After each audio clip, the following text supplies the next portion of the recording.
If you are watching us on Facebook Live, I'm Lauren from RDU on Stage, and I'm here with Tom. I should have asked you this before we went on. Gabbard? Gabbard, correct. Gabbard, who is the CEO of the Blumenthal Performing Arts Center in Charlotte. And thank you for joining me on this Memorial Day. Thanks for inviting me. I'm excited to chat with you, and I kind of want to start our conversation on March 11th. You were in Manchester, England for the Back to the Future musical, which Blumenthal is an investor in. And talk to me, when I saw the preview videos for that show, I told you that is a movie favorite in my house. So I was very excited about the musical. How many performances? Was it just opening night, one and done? Or did they actually get to put a few performances under their belt before everything shut down? Yeah, this was, the world premiere. It was supposed to be a 12-week run. And in fact, I think last weekend was supposed to be the last weekend of that run. So they had a preview period, I don't know, of maybe 2 weeks and two and a half weeks. And then this was the official press opening night. The show's actually been in development for about 5 years. We're one of the founding partners on the show, and we put our money in about 5 years ago. So it's had a long gestation, but one of the best pre-West End, pre-Broadway openings I've been to. Well, I am excited to, I told you, I'm excited to see it eventually. And you may share with me a video the cast did. So I will put that out because, like I said, it's a fan favorite in my house, the movie. It has, the creative team took a lot of the folks that have been involved with Back to the Future from the very beginning. Bob Gale, who wrote the original screenplay and came with the concept, even Steven Spielberg, all those folks who were involved with the original film version. It paired them together with real Broadway pros like John Rando, who was brought in to direct it. So these folks brought this Broadway sensibility, how to do a musical, and blended it then with these people who are, such experienced filmmakers, but also knew the Back to the Future franchise really well. So it's true to that, but they made it into a real Broadway musical. Well, I'm very excited about it. I hope if you haven't, Google it. If you're watching, Google so you can see the preview. The preview was a lot of fun, the promo video that came out to promote it. When you returned to the US, you were supposed to go to New York. You flew from the UK to Philadelphia, I think you told me, and then you were going to go to New York to see a show, to see Six. You never made it to New York, though, because the world stopped. The world changed in a big way. So, yeah, we are to get a direct flight, we flew to Philadelphia and we're on the train for a 6:30 opening. And it was, I guess, about 2:00 in the afternoon when I got a text, because I'm involved with the leadership of the Broadway League. We were all sent information that the decision had been made to close down shows that night. The governor's order was actually to go into effect the next night, but out of an abundance of caution and safety, the decision was made to go ahead and shut shows immediately. So we actually got off the next stop and then got on the train and went back to Philadelphia, and were able to get a flight back to Charlotte that night. And when you came home, sadly, you and your wife developed symptoms of this novel coronavirus, COVID-19. Can you talk to me about what your experience was with the illness? We fortunately self-quarantined right away. I think it was clear that this thing was nasty, And so realizing that in a week's time, we had been to New York, we'd been to London, we'd been to Manchester, Philadelphia. We'd been on a lot of public transport. We spent a long day in London at the Euston train station trying to get to Manchester. So it was like, okay, we've been to like this hotspot tour. And so let's just be safe. So I didn't go into the office except two very short visits and just hunkered down. And about 5 days later, I had a mild fever at night for about 3 days. And then I had 3 days where the temperature was up to 100 and lots of aches and pains. Fortunately, not, a lot of chest problem, but a big cough, a very bad cough. And then a few days after that, my wife had symptoms, the aches and pains and sluggishness, not as much of a fever. So I of course reached out to my doctor, and he said, let's get you tested. And at that point, I think I was like number 20 that had tested positive for coronavirus in Charlotte. So it was very, very new. But for me, it was like a 3-day bad flu. And so we bounced right back. We're about 2 months after that now. Pleased to say that we got tested for the antigen, and we have the antibody. Both of us do. Yay. Which is a good thing. And you're on the list we talked about to donate plasma. So that's very, very good.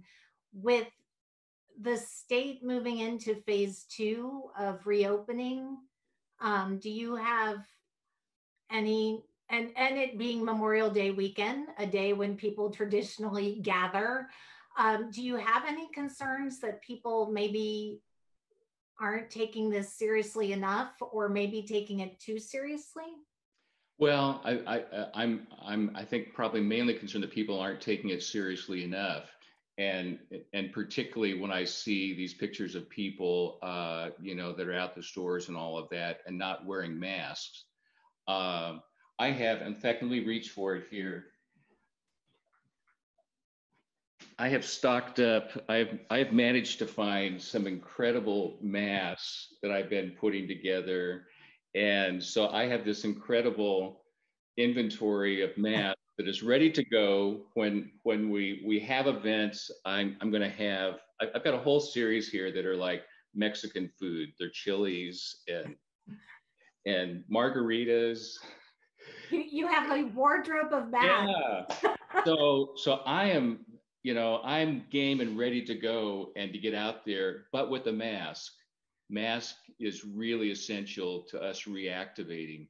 And so it does worry me that people aren't being smart about it. I told my staff this last week that in some respects, we need to think of this as I thought about it when we moved to places that had cold weather. My wife and I are Californians. And as we went from 18 years in Malibu to we moved to Denver to eventually Green Bay, Wisconsin, where we lived for 7 years. I guarantee you we changed up our wardrobe as we went from California to the cold weather. I got different tires on my car. I learned to drive differently. I did things that I needed to do to stay safe and healthy in that cold weather. And I think similarly, we all need to make adaptations that will help to bring back at least some of our normal lives. And I'm convinced that, that we can reestablish some of that. We are going to have to change a lot of habits. There are going to have to be some new habits. I agree. I even saw that Playbill is coming out with some masks, so people will be able to get theater-inspired masks. Face of desire. I want to get into the Phantom of the Opera in a second, but you did mention the Broadway League, which I know you're very active in the Broadway League. You're a Tony voter, and you're involved in the Jimmy Awards. And there are so many kids right now, many of whom I've spoken to on this program, who are seniors in high school who missed their last high school musical. What I know you all did an online Bloomies, which I love. Talk to me about the Jimmy Awards and maybe any advice or words you might have for those young people who are mourning the loss of their high school theater programs right now. Well, it was devastating that particularly our local programs couldn't continue, and it was based, on the fact that most of these would not be able to actually have an awards process. That then we made the decision that there was no way we could do a Jimmy Awards too, because the feeder programs weren't activating. And when I hear from kids, our Bloomy Awards, this would have been our 9th year. So we're at a point in time where I'm hearing from kids who are telling me stories about growing up, looking ahead to being in the Jimmy Award and the Bloomy Awards. That it was something that came to as a kid, and that it was on that bucket list of things that was really important to them. And so, to just realize that these kids have not had that experience, in some cases, it's their last opportunity if they're seniors. It really is devastating. And that's why when WTVI came to me and said, what do you think about creating a salute where we take footage from past years and then put together the finale on this show has 2 seniors from every one of the participating schools, and online we gathered them to sing the closing song. And it's really a beautiful, very complicated number. You can imagine 48 schools times 2. That's a lot of kids, but it was our best, our best hope to try to acknowledge just how proud we are of them, and that we weren't able, to share that love and to show that pride as we normally do. But we are deeply proud of these kids. Absolutely. And the Bloomies boast some really famous alumni at this point. Renee Rapp, who just is very exciting. Eva from Hadestown is phenomenal. And then our own Ariane Mobasher, who's kind of triangle staple. So there's a lot of alumni who come out of the Bloomy Awards, which is exciting. It's pretty remarkable. I mean, right now, when Broadway is open, we have 3 of these alums who are actually starring in Broadway shows. So you mentioned Eva and Renee, but there's also Nkeki, who she's actually the alternate. So she plays the matinees, starring as Tina in Tina Turner, the musical, and she played the role full time in London. So when you see we actually in 8 short years we have 3 who are starring. We have another young man who is producing his first 2 shows this year. He was an associate producer on American Utopia and Slave Play. So when you realize that these programs, they really do work. We create them so that these kids have some inspiration. They have some doors open for them. At the end of the day, it's their talent that is most important, but having some doors open for them does make a difference. And so when you realize that a program like that, created to do that, actually works, it is really validation that we just need to keep at it.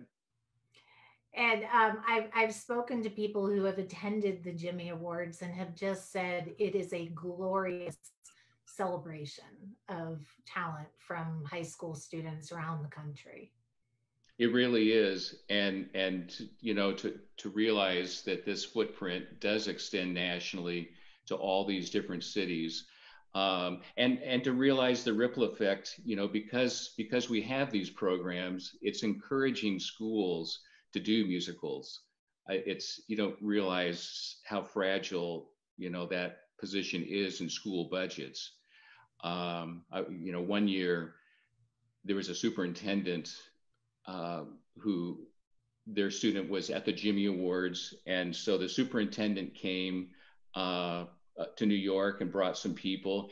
And when his young person actually won the Jimmy Awards, Amina Faye, he came running up to me after the show, tears streaming down his eyes. This is the superintendent, you know? He's supposed to be cold and callous. And he came running up to say, "You don't know what this means down to us in Monroe." He's in Monroe, North Carolina. He said, "This is just remarkable." So yeah, we're doing something as well to strengthen the position of the arts in these schools and to hopefully make them a little less likely to have budget cuts and things that will take the arts out of schools. And I am having two students who have gone through the school system. One just graduated on Friday here in Wake County. I am a big proponent for arts education, but from the Jimmy Awards, from the Broadway League standpoint, can you? Why is arts education so important? Well, it number one, it builds self-esteem and confidence. And especially at that age, you know, where these kids are going through so much hormonally and in terms of the development of their brain, to do things that build self-esteem and confidence is really important.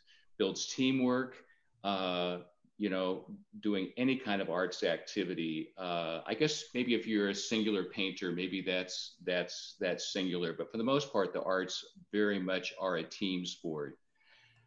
But you know, to help these kids, you know, just realize that they are a part of something bigger, that they can feel very alone. They can feel like there's no one like me, especially the arts kids. They can be a little bit quirky. And so to realize there are other people like me, that settles them down, gives them the focus. You know, the arts kids frequently end up doing better academically, the ripple effect then into the pure academic subjects. These kids are more likely to show up, their attendance is better. But without that arts catalyst behind them, a lot of these other benefits wouldn't accrue. Mm. I know you been a Tony voter. You see, I don't know, upwards of 300 shows or something a year. I read in one article. There was a lot of disappointment, although I don't think anybody was surprised that the Tonys were postponed. There's some discussion that it might just be canceled altogether. And then there was a little bit of an outcry that CBS was going to broadcast Grease as opposed to some sort of Tony salute. But Broadway League is in some sort of salute to the Tonys that night. So could you talk about what's happening? Where are the Tony Awards? Where do those stand at this point? No decision has been made, and ultimately it will be the decision of CBS. It's their network. But what people don't realize is not unlike the film business and the Oscars, the majority of shows in a given season open within about the last 6 or 7 weeks of the season. So the closing date for a season is usually about April 30. And so if you back up 6 or 7 weeks from that, that's when most of the shows open, particularly the musicals. And so we were just entering that time period. You know, we had many shows that were in previews, had started their preview period, but they hadn't opened. And so the reality is the majority of shows for this season had not even started previews, let alone opened, so that Tony voters could go see them. So it would be impossible for us to have a Tony Awards, you know, that just highlighted the portion of the season that had opened. So exactly what happens, you know, there are various things being discussed. Some of that I think will be decided by when Broadway starts up again. And they've announced September in terms of selling tickets. I think at best it's this, and this is Tom Gabbard's guess. This is not official. I think at best we'll get open in November and then be open for the holidays. If we don't get open for the holidays, the winter is a hard time to sell tickets, and so it could be March. Um, so there's one scenario that's been discussed that the next Tony Awards that we'll see could be a combination of seasons. It could be the first half of this last year and the back half of the year that follows. But so much of this is going to be a function of when New York does open, and which shows choose to come back. I'm afraid we're going to lose some shows. There will be shows that were teeing up, had raised their money, that for various reasons may choose not to open. I think some people don't realize that these plans are really tied together with other things that people are doing. There could be a star who is committed to a film, and so they could have done the earlier year, but not a year later. So there are a lot of variables, and so stay tuned. Yeah, absolutely. I think a lot of folks are looking to New York and Broadway for guidance on how to reopen and what that might look like and when that might happen. But you and some other industry insiders are looking further than New York to South Korea as a model for what reopening might look like. So let's talk about the Phantom of the Opera, which I think might be the only show playing right now, maybe the world tour Phantom of the Opera. Actually, Korea has quite a number of these large musicals in Seoul. So like us, they have regional cities where the shows tour, but Seoul is their capital, and so they've actually developed quite a following for big musicals there. So there are quite a few that play Broadway-sized houses, and they play the full production. And so, the one that I've studied the most, that has inspired a lot of us, is Phantom of the Opera. But there's a production of Rebecca, there's a production of Dracula, a few others that play similar size houses, and they do so without any social distancing requirements, because the problem for these more commercially oriented shows, including concerts, is that if you have to bring the attendance way down, they're just not financially viable. So what we've learned, and we're studying carefully to see what we can extrapolate, because it is literally the only model that any of us have come up with where in a safe way, shows have been able to play without social distancing requirements. In the sports world, you read about sports teams coming back, but with no spectators. That doesn't help us. but in the Phantom model, and they opened just as the crisis was hitting South Korea. And if you recall at all the timeline from this starting in China, Korea was one of the next countries that it went to. And they were a few weeks ahead of us, experiencing it in the States. So Phantom was about to open, and they, in late February, made the decision to go ahead and proceed. What's different there is that they've been through these kinds of things before. So while we describe this, and it absolutely is the case, as an unprecedented experience, for them, it's like, oh, it's another virus. We've been through this 3 or 4 times before. So we know how to do this. We know what adjustments to make. So because of that, they didn't give up. So among the things that we've learned through it that they've done, and all with the strong advice and approval of the Korean health officials, the first thing that's a part of it is universal masking. So that's why we all need to get our masks, because everybody wears a mask, including in the orchestra pit. Unless you play a wind instrument, you wear a mask. All the people backstage wear a mask. And the ushers are vigilant about that. You know, not only seeing people come in, but if during the show they see somebody's mask slipping, they have a laser light. They, you know, call attention to it so that everybody wears a mask. They go through a screening system when they come in that checks temperature. There are actually 2 different temperature checks. And then they fill out a questionnaire. It's 4 questions, and they have an app, and they encourage people to do this in advance. But it's 4 short questions that just give them an opportunity to check and ask the question, am I feeling okay today? You know, or have I been around somebody who's been to a quarantine city or something? So 4 short questions.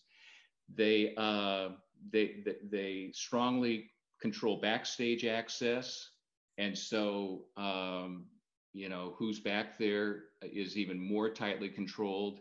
Twice a week, the theater has what's called a medical grade cleaning, and so that's similar to what they would do in hospitals. So with that, the large shows have been able to continue very, very successfully. Phantom did have one bump where they had to close down for 2 weeks because it is an international cast. They had 2 international cast members coming in from, I think, Canada and maybe the US. And as it turned out, those international cast members brought the virus with them. And so after they were there and performing, they were found to have COVID. And so the Korean officials shut them down for 2 weeks, put everybody in quarantine. They actually tested all the ticket buyers for any of those performances, 8,500. And then they, you know, they did a complete cleaning, reopened, and they've had no problems since. Mm. So, you know, we think there's some things there that give us some hope and give us some way to look at least some items that are discussable with health officials. Ultimately, the local officials will make that decision as to whether or not they think it's safe. But I think a lot of health officials seem to feel like the Korean authorities are the gold standard when it comes to health management. And so the fact that the Korean health officials have signed off and actually participated in what they're doing should, you know, hopefully give us something that people will take seriously. And there's a series of videos that they've put out around the Phantom of the Opera performance and around educating the public on what the protocols are for attending these live events safely. And I will share those following this interview on our social media platforms. They're in Korean, but you'll figure it out. It's very self-explanatory and very reassuring. And before we went on air, you and I were talking about how maybe looking towards New York, looking to Broadway as the model for when things are going to reopen is not really the right thing to do, because truthfully, our touring productions and regional houses might be able to open sooner. Yeah, I think the regional cities are actually going to lead the way. Reopening New York is far more complicated than it is a lot of our other cities because of the infrastructure that's there, the density of it, but the reliance on public transport. You know, there's a fair amount of research that shows that public transport is one key way where the virus has been transmitted in some other places. So the complexity of things they have to solve in New York is much greater. Plus, New York is largely a tourist market, and the shows can't just all of a sudden start playing and not have an audience. So I think what people will see is that the road tours are actually going to activate before New York does. And so there are people that are very actively working on that. So we should have some more news to share publicly in the next few weeks. But those of us on the road feel really a sense of responsibility that it's on our shoulders to reactivate our industry. So particularly in the Carolinas, people should be hopeful. The Carolinas is viewed as one of those places that has the potential for emerging faster than the Northeast. And so we're cautiously optimistic. I love that. NC Live is a newly formed coalition that Blumenthal is a part of, Duke Energy Center. Deepak is a part of that network. Talk to me about the coalition and the work this group is working on to get our live performances going again. This group came together. You mentioned the right players include some of the big arenas. Live Nation is very much a part of this. And so the idea here is that we could together have the conversations with government officials that need to happen about how we reopen these facilities safely. And if we did it collectively, number one, it would simplify things for government officials, give us a way to speak collectively rather than all these individual voices, and to really have a constructive conversation about how we approach it. You know, I'm really thankful that our state government seems to be far more open to those conversations than is happening elsewhere. We had a call with the governor's office about a week and a half ago, and you know what we heard was so reassuring that they understand that one size fits all solutions don't work. That these venues each have their unique quirks, that the programs we do have their unique quirks. And so they understood it was important for us to find unique solutions and not just have a blanket rule that applied to everybody across our state. So we anticipate through that putting forward specific plans for venues, for particular programs, and then, you know, smartly working through that to begin to reactivate things. I think people will probably see activities happening first outside. One of the things that we heard in that meeting with the governor's office was that outside is 20 times safer than indoors. And so that's certainly any of us that have outdoor facilities or have the ability to do outdoor programs.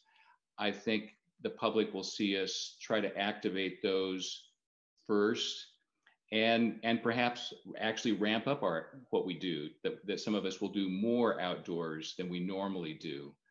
But yeah, the key thing to know is that there's really constructive dialogue going on. I'm thankful for our political leadership, for our governor in particular. I think he's being appropriately cautious. He's data driven. And when you look at what's going on in other states, he's right down the middle, which is where I think we need to be. I agree. I'm thankful for his leadership right now. Pre-pandemic, I've done a lot of these interviews with folks from the Nederlander organization, and pre-pandemic, we talked about some best practices, and a lot of the best practices and the questions surrounding best practices, a lot of it had to do with security issues. So what are some of the best practices being explored now by the NC Live Coalition? Masks, I'm guessing, is one. Outdoor venues, anything else that sticks out? Well, actually, I think it's you know, beyond what we're looking at the public side. One of the things it's made us aware of is really looking totally redoing our backstage security procedures, because when you realize that the basic strategy is to limit the number of different people that are back there. So that means vendor relationships, when you have people that work on air conditioning or food service, and you've got delivery people that are, everybody knows who they are, you know, and they have this normal flow of bringing things in and servicing things. Some of that's going to have to change because you need fewer people coming into the building. The more people, the more risk there is of somebody bringing that. So you know, anytime we break our habits, a tradition of doing something, that's hard. And so we're going to ask the audience to break some of those habits. We're also going to have to ask our backstage teams to change up their habits. Somebody on Facebook made a comment that how do you reassure older audiences that they're going to be safe once things begin to reopen? Yeah, that's, you know, everybody's going to have to make a risk assessment. There's no way to do anything and be in a risk-free environment. You know, hopefully we're going to substantially minimize the risk. Again, going to the Korea example, they don't discriminate by age, and so to our knowledge, you know, it's a normal audience that come there. But I appreciate that given, you know, the risk profile that goes with this disease, that some people are not going to feel comfortable with this. Some people will wisely make the choice, this is not the time for me to be back. I'm going to have to defer this until we have a vaccine. But I think there are a lot of other people, you know, who will make that risk assessment and say, I'm ready to accept some reasonable risk. Do the needs of our arts organizations in the state of North Carolina differ than other parts of the country or other parts of the world? You know, I think there are a lot of similarities, and so, you know, sadly, I think some of our organizations in the state here, as compared to some other states, are probably undercapitalized more. You know, we have some arts organizations that have better endowments, and so they're able to weather this because they've got some reserves. I find that most of our organizations here in North Carolina are really living almost month to month. They don't have that cushion to fall back on that a time like this requires. So that makes me nervous for the future for a lot of these arts groups that just need some time to live through this. And according to the American for the Arts, I spoke to Nate from Arts North Carolina last week. And according to the impact survey, the American for the Arts are doing something like 54% of our North Carolina arts organizations who participated in that survey were concerned they are not going to survive this pandemic. Is that what you're hearing from folks? And I guess what is your take on the state of the arts in North Carolina as we're navigating this pandemic and post-pandemic? Well, you know, there are two pieces of that question, and that is surviving this go dark time, you know, when you have no revenue coming in and you're not creating the programs that generate that revenue. And then one of the other unknowns then is after we begin to reactivate, and then the question of how quickly do audiences come back. And I talked to my board at the outset of this, and I said, you know, painful as this go dark time period is, and for us, our burn rate every month is about $1 million. And so I said, painful as that is, our greater risk is actually coming out of this, because we'll have that overhead costs continuing. But as we start to do shows and we're paying artist guarantees and advertising and stagehands and yada, yada, our expenses go up much, much more. And if audiences don't come back quickly enough, we could lose even more money. Part of how we're trying to manage that risk is to, you know when it is the right time to come back, that the public is ready. We've begun biweekly surveying. We're part of actually a national group that is doing this. It's actually international, because Australia, I think, has joined it, maybe a couple of other countries. So twice a week, we are sending an email to 5,000 of our ticket buyers and just asking them some questions about their future plans and what it is they need to see happen for them to feel comfortable. And so we've begun those surveys with an intent of following that over time to see what people's appetite is for coming back to the theater. It's not right now, but of course, we're not planning to open right now. But we are going to use that as a tool, to avoid this problem of opening too early and then making the financial problem worse. We have a couple of Facebook questions. Mike wants to know what is your best guess as to when we might see the touring shows go back on the road? I think you'll see a few, begin to come out in late September or October, and then you'll see, some other, particularly the 1 week shows, begin to reemerge in January. And Joshua has a question. Do you see a tipping point regarding house size capacity in which theaters could reopen? How much of an impact or how meaningful is it for companies and performers to play a 10, 20, or 50% house? Yeah, the social distancing requirement for the commercial things makes them impractical. So the major tours, not just for theater, but concerts, comedians, all those things, those things won't happen if there are social distancing requirements. And so for those that do have social distancing requirements, I think part of the art of this will be a way to do it that still makes it a good experience. You can talk about the social distancing thing academically, but how many of us have found going to a show surrounded by empty seats is a good experience? It's usually kind of a downer, isn't it? So I think there are some ways to do this, but we're going to have to do it differently. And we've brainstormed doing some things that are in the round, ways that may use more cabaret seats or something that makes it feel okay to have that airspace. Because again, going to a show surrounded by empty seats, that's usually not a very pleasantly memorable thing. Yeah, and hopefully people won't do what that one restaurant did and start putting mannequins in the seats. That would not be a good thing. Okay. Please do not put mannequins in the seats.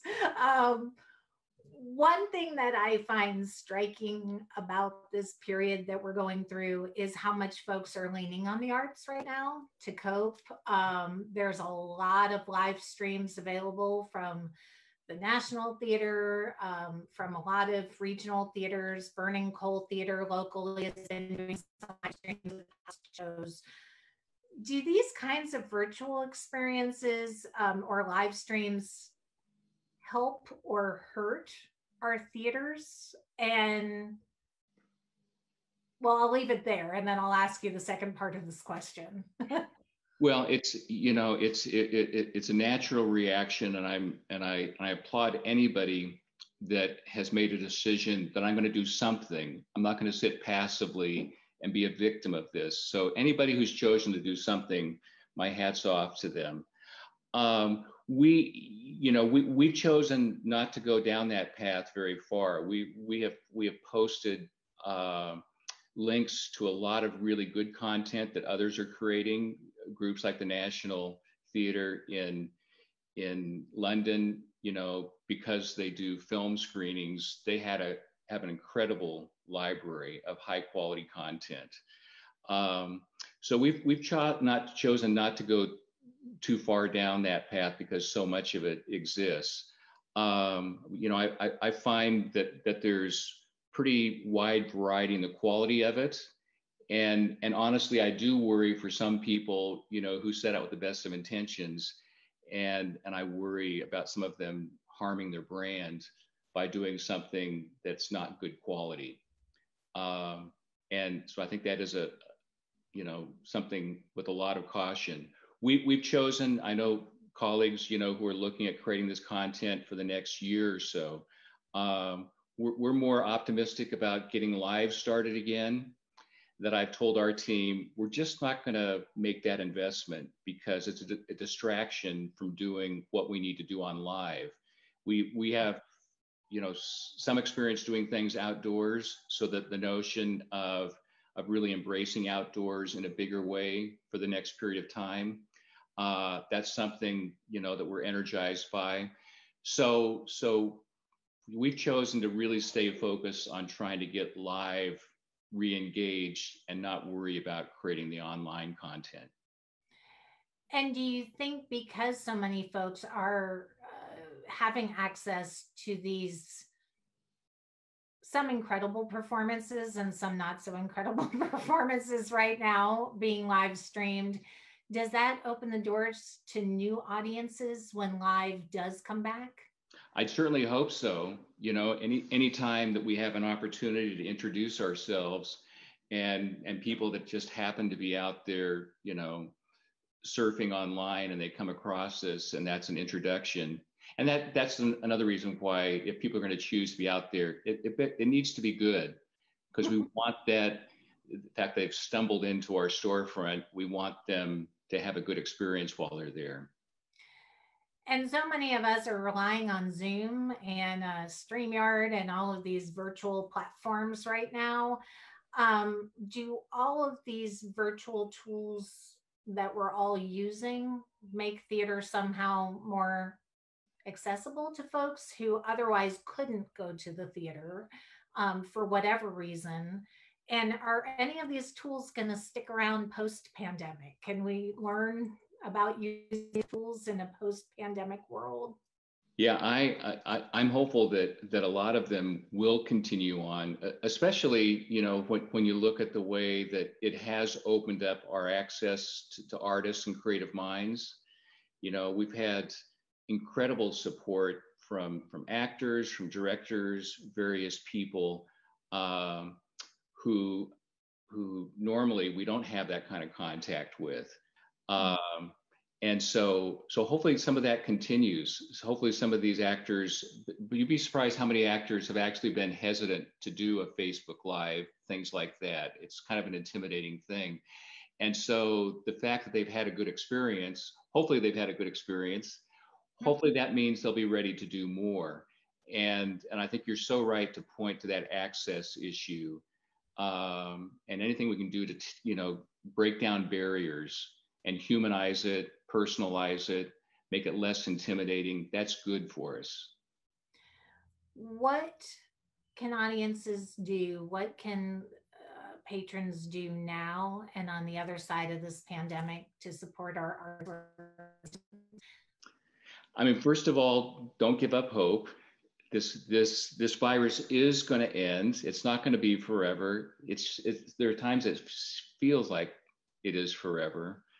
I would also encourage us to be open for, different ways for us to begin to step out into creating normal in small steps. I analogize this to my team as to learning to deal with bad weather. And my wife and I are Californians. And when we moved from Malibu, after 18 years in Malibu, we went to Denver, and then we went to Green Bay, Wisconsin. We lived for 7 years. I guarantee you, I changed up my wardrobe. We had to get different tires on the car. We had to learn to drive differently. We had to do a lot of things for our own safety to have a normal life.